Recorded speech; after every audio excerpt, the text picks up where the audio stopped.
I've seen it said that the opposite of love is indifference. Right now, I would disagree. Anyway, for me, the opposite of love is hate. Blind, seething hate. I used to love my wife with all my heart and soul.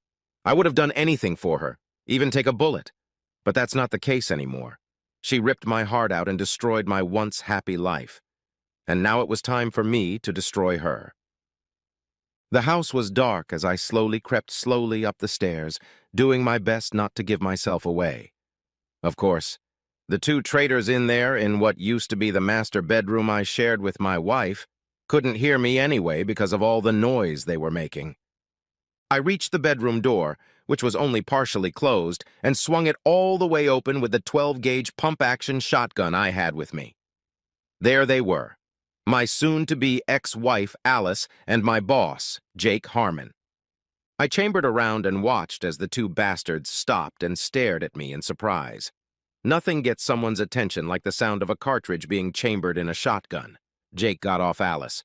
"What are you doing here, wuss?" he asked. "You're supposed to be in Jonesboro.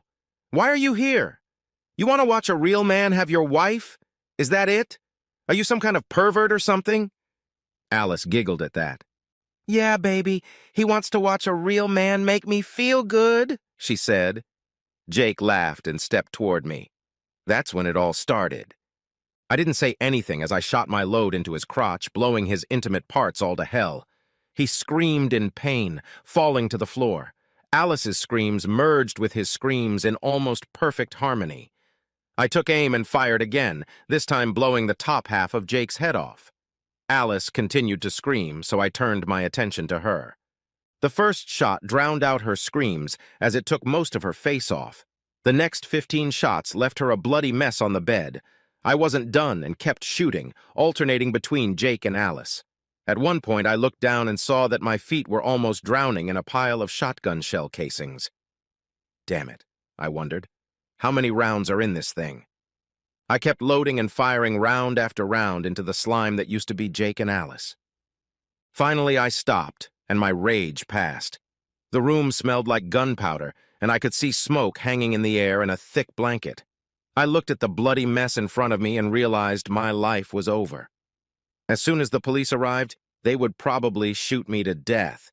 If they didn't, I'd probably end up on death row. No. Thank you.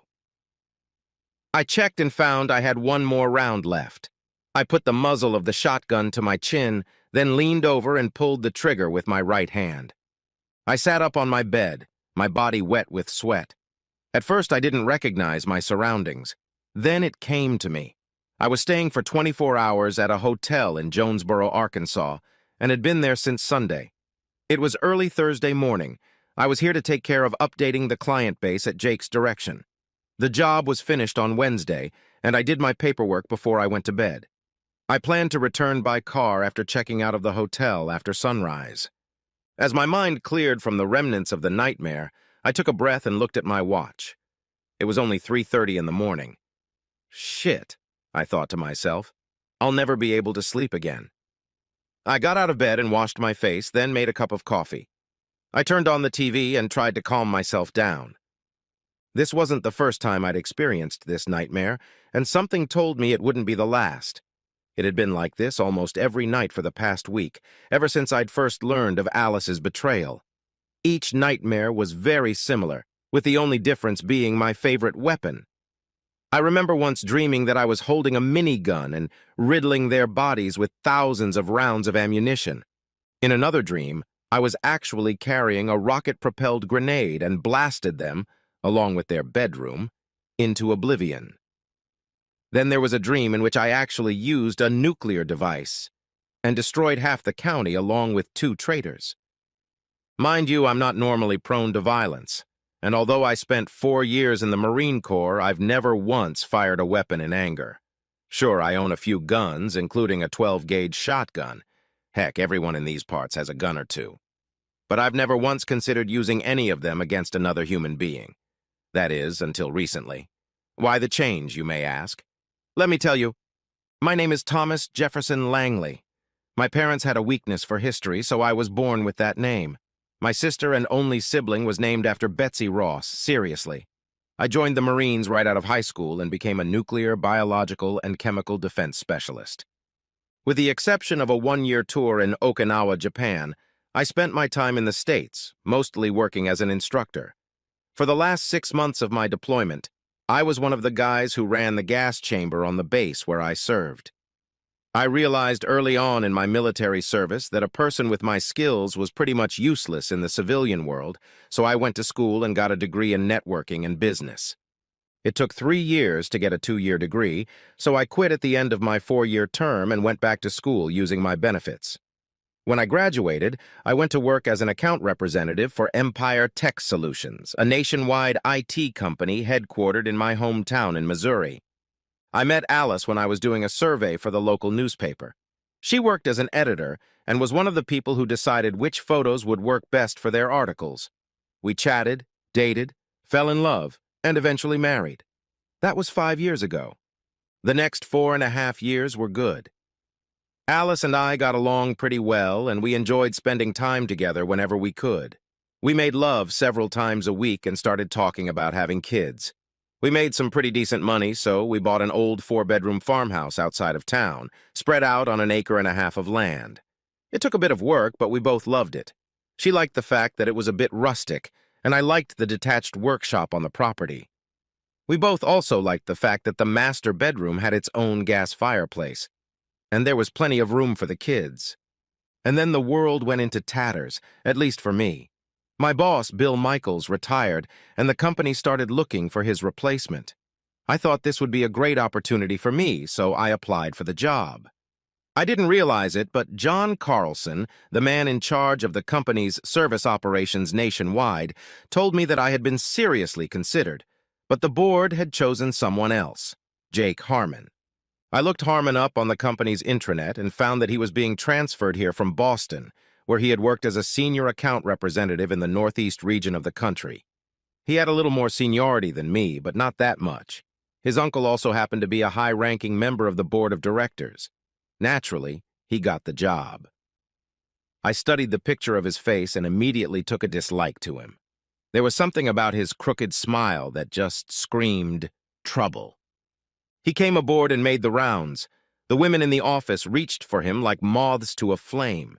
He was a few inches taller than me and quite muscular. He smiled that same crooked smile when he shook my hand the first time we met. "Well, I'm finally meeting my opposition," he said. "I'm told you almost got my job. Don't worry, I won't let it affect our relationship." "I'm glad to hear that," I told him. He smiled and walked out of my office.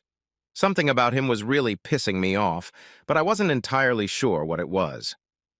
One night after dinner, I told Alice about it. "Why don't you invite him to dinner sometime?" she said. "Maybe you could break the ice with him." "Is he married?" I shook my head. "I don't think so," I said. "I didn't see that in his online bio."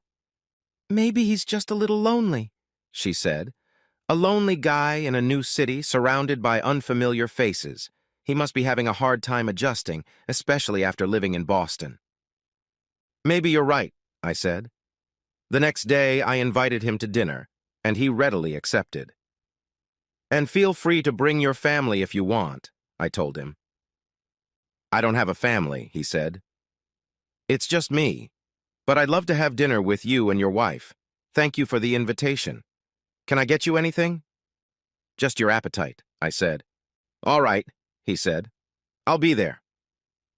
He arrived on time, and overall we had a good evening.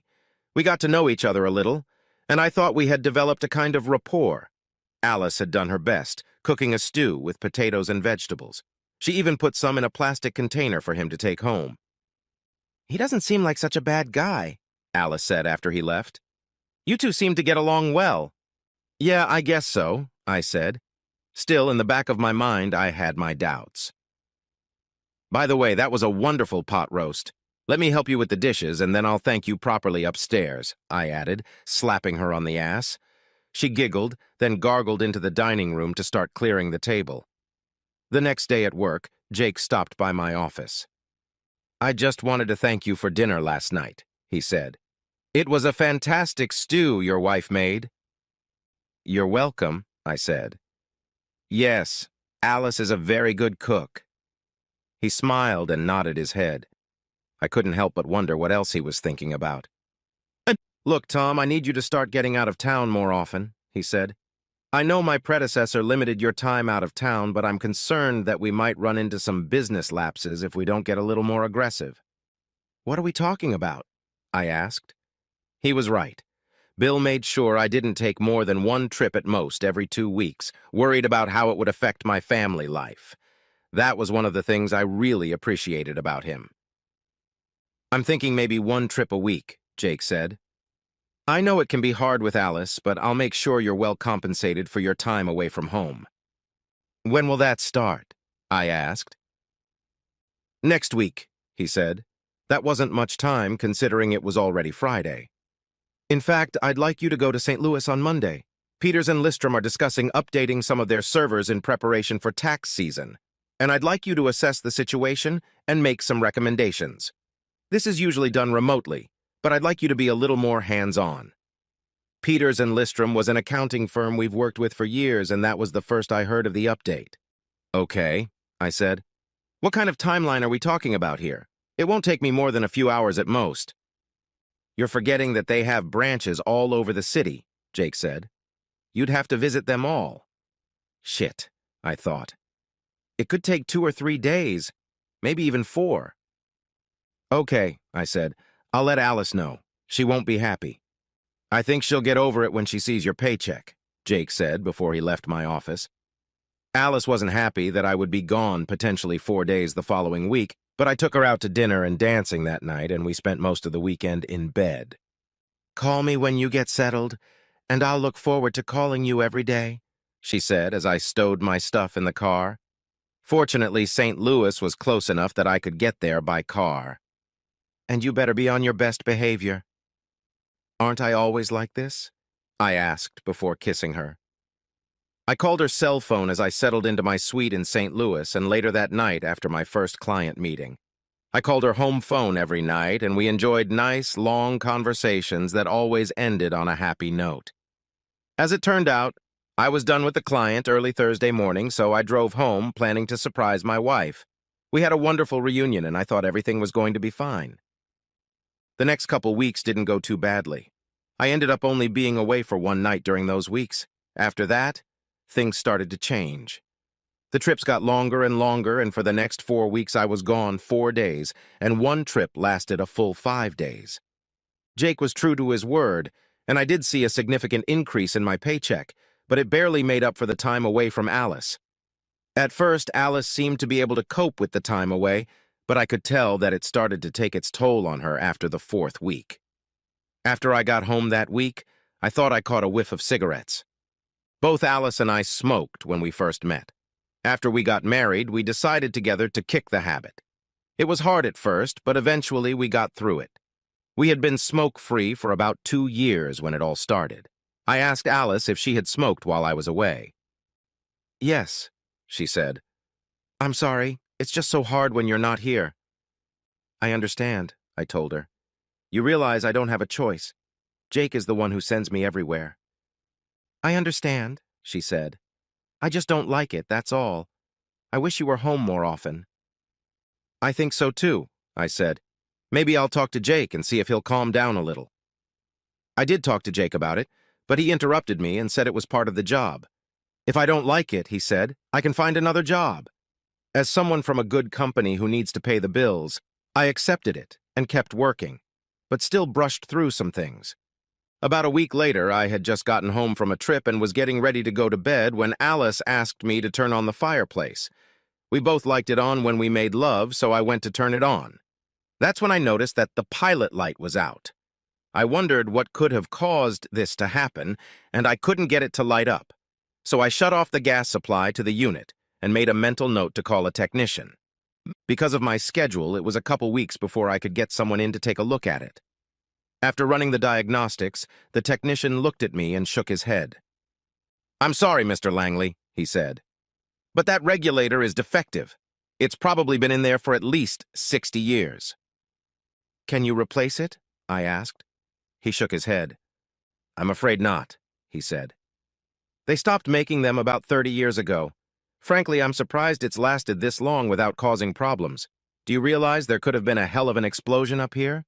If I were you, I'd replace that whole insert in its entirety. I'm not sure when I'll have time to do that, I said. I'm on a pretty tight schedule. He handed me a business card. Well, when you have time, come and see what we have, he said. Heck, we have remote-controlled units, and you can control one of them from your smartphone over the internet. In the meantime, I wouldn't turn on the gas in that thing, or you could get in serious trouble. Thanks, I said, taking his business card. Unfortunately, I still couldn't find the time to replace the insert, despite Alice's constant reminders. Jake kept sending me out, sometimes for the weekend. As a result, the house got very cold. Our sex life had all but disappeared, and Alice began to speak very briefly and curtly to me. I did my best to maintain some semblance of calm, but it wasn't easy. As the trips went on, Alice got worse and worse. Jake didn't seem to care, though, as he kept referring me to one client and another. Several times when I called my home phone, I got an answering machine, and when I called Alice's cell phone, I went straight to voicemail. When I asked her about it, all she did was make excuses. "I'm sorry, but I decided to go out for a drink with the girls and I didn't hear my phone ring," she would say. And then, the worst thing that could happen, happened. I finished my site inspection a day early and decided to come home to surprise Alice. As it turned out, it was me who got the surprise. Pulling into our driveway, I saw Jake's BMW parked in front of our garage. I wondered what he was doing here. I got out and put my hand on the hood of his car. It was pretty warm, so I knew he hadn't been here very long. I walked into the house and saw Alice sitting on the couch with Jake. I saw her quickly pull her hands away when I opened the door. I also noticed what she was wearing, a short black dress that revealed most of her legs and a large cleavage. There was also a rather thick odor of cigarette smoke in the house. "Tom, you're home," she said, standing up. Jake stood up too and looked at me with a smirk on his face. "Yeah, this is a surprise," he said. "You were supposed to be gone until tomorrow. What happened?" "We finished work a day early, so I decided to come home and spend some time with my wife," I said. "What's going on here?" "Jake was just about to take me out to dinner," Alice said. Jake smirked as he nodded his head. "I see," I said. Before I could speak, I turned to Jake. "Well, I'm home now, so if anyone is going to ask Alice out, it's going to be me, her husband. I think you should leave now." "And if I don't?" he asked. "Then I'll just have to kick your ass out of my house," I said. "You can be my boss at work, but not here in my house." He grinned and looked at Alice. "I'll take care of it," Alice said, looking at Jake. "I think you should leave now." Jake didn't say anything for a few moments, then nodded his head and got ready to leave. "I'll talk to John about it tomorrow," I said, before Jake opened the door to leave. "I don't think he'll approve of you hitting on an employee's wife." "You better not say anything to John," Jake said. "You're forgetting that my uncle is a senior member of the board. He has your job and John's in his hands. And don't forget you have to be in Jonesboro on Sunday." He turned to Alice. "I'll talk to you later," he added before closing the door. I turned to Alice again. "What the hell is going on here?" I asked. "Are you sleeping with him?" Alice didn't say anything but lowered her eyes in embarrassment. I had my own answer. "You are, aren't you?" "How long has this shit been going on?" "A while." "God damn it, Tom, you're never home," she said. "Yeah, because the asshole you're sleeping with keeps sending me out of town," I said. "Oh my God, Alice, how can you be so fucking stupid? You knew he was the one who sent me away. Surely you're smart enough to realize what he was doing. How many times have you slept with him in our bed?" "I don't know," she said. "I haven't counted." "Fucking amazing," I said. "Are you in love with him?" "A little bit, I'm afraid," she said. "But I'm still in love with you. I just want you home." "You know what that means, don't you?" I asked. "What?" she asked. "It means I'll get a divorce as soon as I can," I said. "There's no way I can live with that." "Please, Tom, don't," she said. "I don't want a divorce." "What are you going to do now?" she asked. "Do you still want to take me out to dinner?" "Are you kidding me?" I asked. "I'm going to have to get a motel room for the night." There's no way I'm sleeping in that bed again, not after you fucked him in it, and there's nowhere else for me to sleep. I'll be damned if I'm gonna try to sleep on the couch. Besides, the whole fucking place reeks of cigarettes. By the way, do you let him smoke in here? We both smoke in the house, she said. I'm sorry. I stood up and looked at her before I spoke, trying to contain my anger. Let me make one thing clear, I said. I'm going to find a motel room for the night. I'll stop by tomorrow while you're at work to pick up some of my stuff. If you bring that asshole into my house one more time before the divorce is final, you'll both be praying to God that you were never born into the world. Do you understand me? Yes, Alice said, tears streaming down her face. I couldn't help but wonder why she was crying. After all, she was the one who had caused all the pain. I rushed upstairs to grab my suitcase and some clothes and saw the ashtrays on both bedside tables. Both were filled with ashes and cigarette butts. The room smelled of stale cigarette smoke and sex. It was all I could do to keep from throwing up. I packed enough stuff for a couple days and then went back downstairs. Alice was still sitting on the couch. I'm leaving now, I said. Here, I added, taking off my wedding ring. I tossed it on the table in front of her. I won't be needing this anymore. Remember what I said. Goodbye. I walked out of the house, got in my car, and drove away. I don't know what she did after I left, and frankly, I didn't care. All I know is that she didn't flood me with calls or texts after I left. I found a motel that rented out rooms with kitchenettes for the week and paid 2 weeks in advance. However, I had a feeling I'd be there a little longer, and I didn't want to risk the room being occupied when I got back from Jonesboro.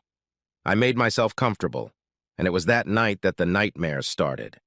The next day, I got to work a little early and turned in all my paperwork.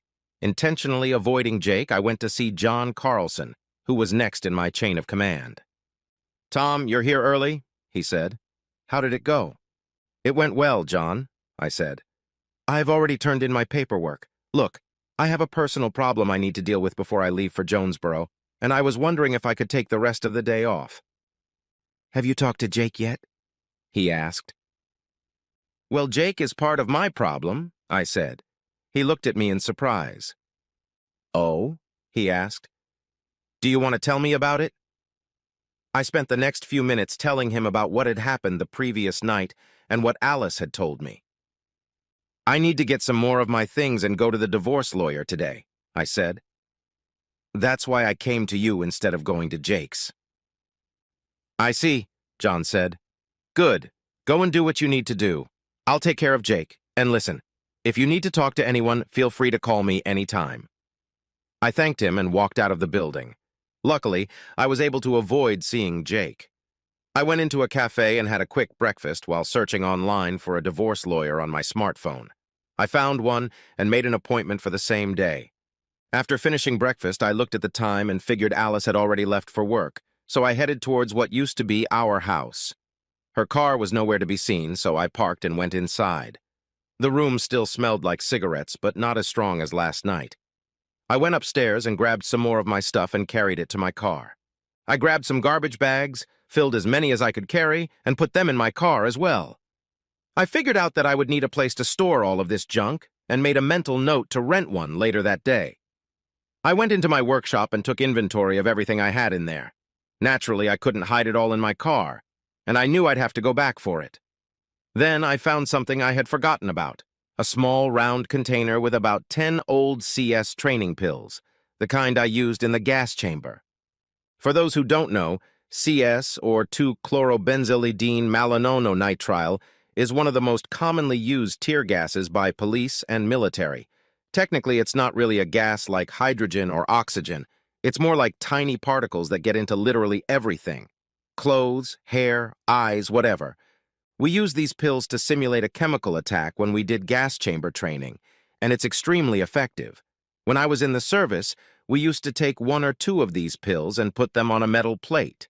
The plate would heat up and the capsules would melt, releasing the gas. 2 capsules were usually more than enough for a decent workout in the gas chamber. A person exposed to CS would experience a burning sensation on exposed skin, tearing in the eyes, and burning irritation of the mucous membranes of the nose, mouth, and throat. This leads to coughing, severe nasal discharge, disorientation, and difficulty breathing. It's not a pleasant sensation, but it goes away pretty quickly after a shower. I used to do impromptu field workouts by surreptitiously pouring some CS powder into ashtrays, usually when we went into the field. Since the chemical reacts with heat, anyone using the ashtray would end up in their own personal little gas chamber. I had a bad thought and carried the capsules into the house. I opened a capsule and poured the powder into one ashtray, then did the same with the other. If Alice and Jake decided to enjoy a cigarette after intercourse, they would be in for a surprise. This will wean them off smoking in my house, I thought. I went through the house and did the same with a couple of other ashtrays, which I discovered were used. But I didn't stop there. I took a couple of capsules, opened them, and sprinkled the powder on the bottom sheet of the bed and 2 pillows, then carefully put the top sheet and bedspread back in place. I thought about sprinkling some CS on the stove, but decided against it. I only had 4 capsules left, and I wanted enough for the return trip. I decided that what I had already done would be enough, at least for now. The last order of business was to get my guns, my personal laptop, and our tax returns for the last 2 years, which the lawyer said she wanted to see. I locked the guns in the trunk of my car, then locked up the house and left. I headed to a storage unit, rented a small space, and hid my stuff until I found another place I could call home. When I finished unloading my car, I locked the storage unit and noticed that I had just enough time for a quick burger before meeting with my lawyer. I arrived at Lisa Hawkins' law office right on time and was ushered into her office. She listened to my story, taking notes as I spoke. She didn't say anything until I was finished. "Well, Mr. Langley, that's quite a story," she said. "Do you see any way to repair your marriage?" "No, I don't," I said. "Good," she said.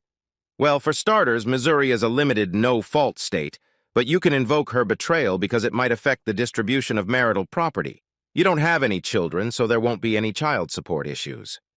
From the tax forms you brought, I see that your wife earned a little less than you, but in my opinion, not enough to require any spousal maintenance.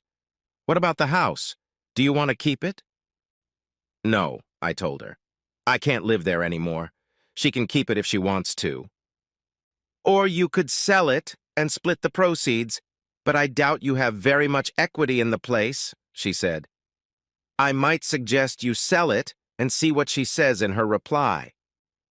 "That's fine," I said. "Can I get back at Jake for what he did?" She shook her head. "You mean the alienation of affection?" she asked. I nodded my head. "No, I'm afraid that's not an option in Missouri. There hasn't been anything like that since about 2003. "You say he's your boss?" "Yes," I said. "Well, then I'd recommend you go over his head, maybe talk to his boss or your company's HR department." "You work at Empire Tech, right?" she asked. "Yes," I said. "Well, you're in luck," she said. "I happen to know that they don't tolerate this kind of behavior. Talk to them. Let them know what's going on. I'm sure they'll work with you. If they don't, come back and we'll discuss it, okay?" "That sounds like fun," I said. "Thank you." "Okay, I'll start the paperwork," she said. "Where would you like her to be notified?" "It would be nice to visit her at work," I said. Lisa smiled at that. "Okay," she said. "Now, don't do anything stupid. That also means no dating. The court won't take it very favorably at all. I'd also recommend you see a counselor." She pulled out a business card and handed it to me. I recognized the name, Dr. Rose Carlson, John's wife. "Got it, thanks," I said. We finalized the appointment and I paid the retainer after she handed me a checklist of things she said would help protect me financially. We only had one joint credit card through our bank, so I canceled the card, withdrew half of what we had in the bank, and opened a new account in my name only. From there, I grabbed a bite to eat and headed back to the motel. I didn't hear from Alice until late that afternoon. I recognized her number when it popped up on my smartphone. I decided to take the call. "You son of a bitch," she wailed. "What did you do to the house?" she asked. It was then that I realized exactly what had happened. "I don't know what you're talking about," I lied. "Yes, you do, you bastard," she said. "You put something in the ashtrays, and there's something in the bed." "You mean besides you and Jake?" I asked. God damn it, she said. Tell me what you did. We can't even use the bedroom. We? I asked. The next voice belonged to my boss, and he was not happy. Damn it, Tom, what have you done? This whole place looks like a fucking gas chamber or something, he growled. I'm going to kick your fucking ass. What are you doing in my bed with my wife, you son of a bitch? I asked. If anyone deserves to get his ass kicked, it's you. You're going to pay for this, motherfucker, he threatened. I'll be sure to relay your little threat to John and my lawyer, I said. Now bye-bye. I ended the call and started counting to 10. The phone rang again before I counted to 7. I ignored the call and sent it to voicemail. I couldn't keep from smiling as I thought about what had just happened in the bedroom. Something told me they wouldn't be sleeping on that bed tonight. I slept pretty well that night, except for one nightmare in which I dreamed I was shooting 2 traitors with a machine gun. I slept all the next day and didn't get out of bed until about 10:30. I went to brunch and was surprised when Alice sat down at my table. What a surprise, I said. How did you sleep last night? I think you know how I slept last night, she said. I was driving by and saw your car, so I thought I'd come by and see you. What do you want, Alice? I asked. I'm trying to enjoy a good breakfast. I want to talk, she said, about us. There is no us anymore, Alice, I said. You got that way when you decided to fuck my boss. I didn't mean to hurt you, she said. I was just lonely. And you don't think I was? I asked. You knew damn well I was gone because your fucking buddy sent me away. By the way, I met with my lawyer yesterday. She's filing the divorce papers. You should be notified sometime next week. But I don't want a divorce, she said quietly. And I don't want a cheating whore as a wife, I told her. Don't worry, I'm leaving you the house unless you want to sell it. Any way is good for me, and your credit card doesn't work anymore. I know, she said. I found out this morning when I was trying to pay for gas. I had to use cash. Tell me, what did you do to the house yesterday? I have no idea what you're talking about, I said. I just came by to pick up some more of my stuff, especially my guns and my computer. Tell me, what happened? Well, Jake and I were enjoying a cigarette in the bedroom before we went to bed, she said. I know you don't like smoking in the house, but we figured you weren't coming back, so it didn't make a difference. Right after we put out our cigarettes, we both felt a burning sensation. We started coughing and snot dripped from our noses. I knew you did something, but I didn't know what it was. Well, I guess you won't be smoking in the bedroom anymore, I said. So, what did you do? Went to Jake's apartment? Yes, we spent the night there, she said. Nothing happened, though. Neither of us were ready for it by then. That's just too damn bad, I told her sarcastically. What are you doing now? I'm going back to air out the house and clean up the bedroom, she said. Look, I know it's over between us, but I was wondering if there was any way we could at least part as friends. I couldn't believe this woman's stamina. I set my fork aside and looked at her before I said anything. Friends, I asked. You did the worst thing a woman can do to someone she claims to love. You betrayed my trust and broke my heart by sleeping with my boss, in my house and in my bed. And you have the nerve to ask if we can be friends? Let me tell you something, bitch. Right now, it takes everything I have to keep from killing you right here with my bare hands. As I spoke, her eyes widened and her face went white. Don't you have any feelings for me at all? She asked, tears streaming down her face. Yes, I said. I used to love you with all my heart. Not anymore. As much as I used to love you, I hate you now. You hate me, she snorted. With every fiber of my being, I told her. And you'd better tell Jake that if he bothers me, I'm going to rip his head off. Alice recoiled when I spoke. She'd never seen this side of me before. She grabbed her purse and stood up. Now, if you don't mind, I'd like to finish my breakfast in peace. Right now, the sight of you is making my stomach churn. Yeah, I'm sorry, Tom, she sobbed before turning to leave. I watched her get into her car and drive away. Good riddance to bad trash, I thought to myself. However, I couldn't keep from smiling, knowing that they hadn't encountered the CS I'd sprinkled on the bed. I spent the rest of the day doing practically nothing. I drove around town, took a walk in the park, and then eventually watched the game at a bar while sipping a couple beers. I thought about going home and picking up some more of my stuff, but changed my mind, not knowing how I could handle being around Alice. After that, I went back to the motel and packed my things for the trip to Jonesboro. One day I heard from Alice the Tuesday after she had been served with divorce papers at work. She was not very happy and felt humiliated when the process administrator said she was being served divorce papers because of her betrayal. "How could you humiliate me like that?" she asked. "How could you humiliate me by screwing my boss, bitch?" I growled back at her before ending the conversation. I also received a threatening email from Jake, which I forwarded to John. John wrote me back, asking me not to worry about Jake. "If all goes well, he'll be gone by the end of the week," John said. Good, I thought. He can take that whore with him. Now I'm getting ready to head back. In a way, it's probably a good thing I've been out of town to deal with the traitors the last few days. No one knows what I could have done. Looking at my watch, I saw that the time was nearing 5 a.m., so I decided to shower, have breakfast, and head back. I was on the road heading home around 6:30 on Thursday. I had a pretty long drive ahead of me, so I took advantage of this time to relax. As I approached my hometown, I turned on the radio to my favorite local station, hoping to hear the morning news. At least one person is reported dead and another is in critical condition after firefighters responded to an incident on Old Mill Road, the announcer said. Old Mill Road? That's the road my house is on, I thought. I turned up the volume and listened further. An explosion reportedly destroyed the second floor of an old farmhouse on Old Mill Road late Wednesday night, the announcer added. Firefighters responded but were unable to tackle the blaze. 2 people were pulled from the house. One of them was pronounced dead at the scene.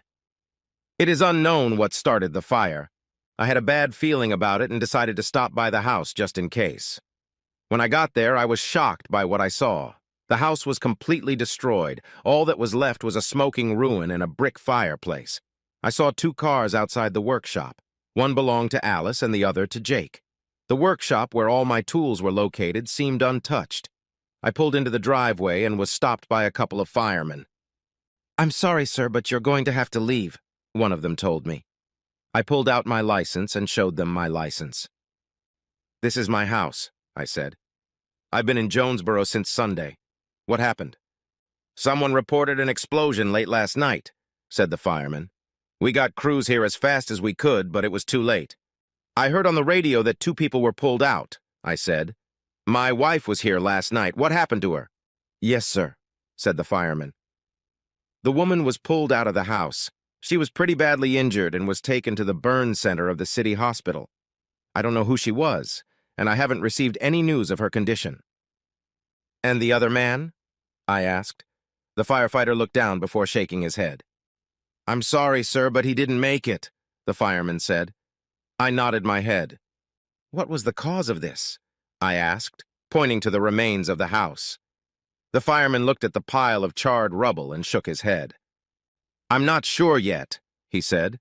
"We're still investigating. You might want to contact your insurance company." I nodded my head and got out of the car. I got to my motel and called John to tell him the news. "I'm sorry to hear that, Tom," he told me. "Just so you know, yesterday the board agreed to fire Jake from his job. He was going to be fired today. Why don't you stop by the hospital and check on Alice? Take the rest of the day off." "Thanks," I told him. "I'll see you tomorrow." I went to the hospital and found the room where Alice had been taken. I spoke briefly with the nurse on duty and gave her my insurance information. It was then that I learned that she had 2nd and 3rd-degree burns covering more than half of her body. "She was lucky to be alive," the nurse said. "Can I see her?" I asked. "Not now," the nurse said. "We've prescribed antibiotics and she's been sedated. The doctor says she'll probably need skin grafts." "Let me know when I can see her," I said, giving the nurse my cell phone number.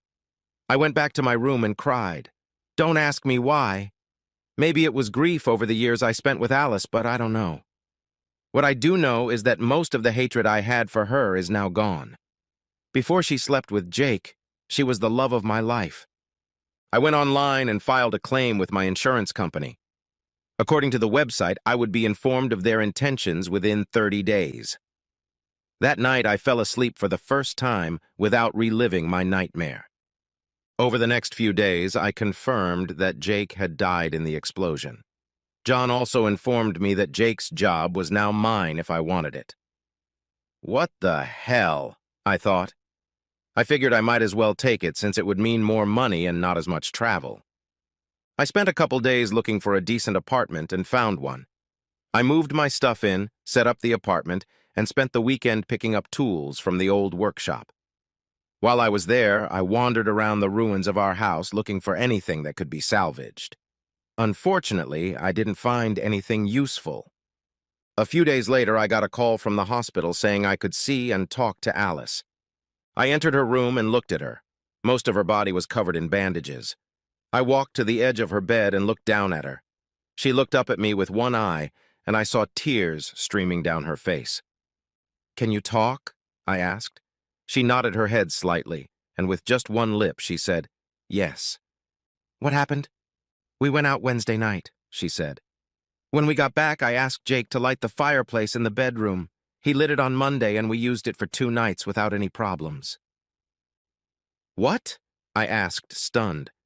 "Don't you remember I told you not to put gas in that thing until we replaced the insert? What were you thinking?" "I'm sorry," she said. "Go on," I said. "Well, Jake saw that the fireplace was off, so he checked to see if the gas was on, then lit a match to start the fireplace. And that's when it happened," she said. "I heard a loud pop, and the next thing I know, I woke up here. That's why I shut off the gas in that thing," I said. "I told you it was too dangerous to turn it on." "I guess I forgot," she said. "Well, Jake's dead now," I told her. Tears were streaming down her face.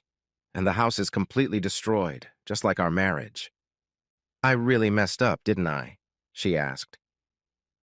"Yes, you did," I told her. "What's going to happen now?" she asked. "Well, they told me that you'll probably need skin grafts," I said.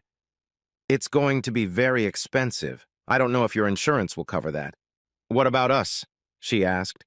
"I already told you there's no us anymore," I said. "You screwed that up too. The divorce will go on," I added as she sobbed. "But I'll keep my insurance on you until you get through this." "Thank you for that," she said. "Do you still hate me?" "Not as much as I used to," I said.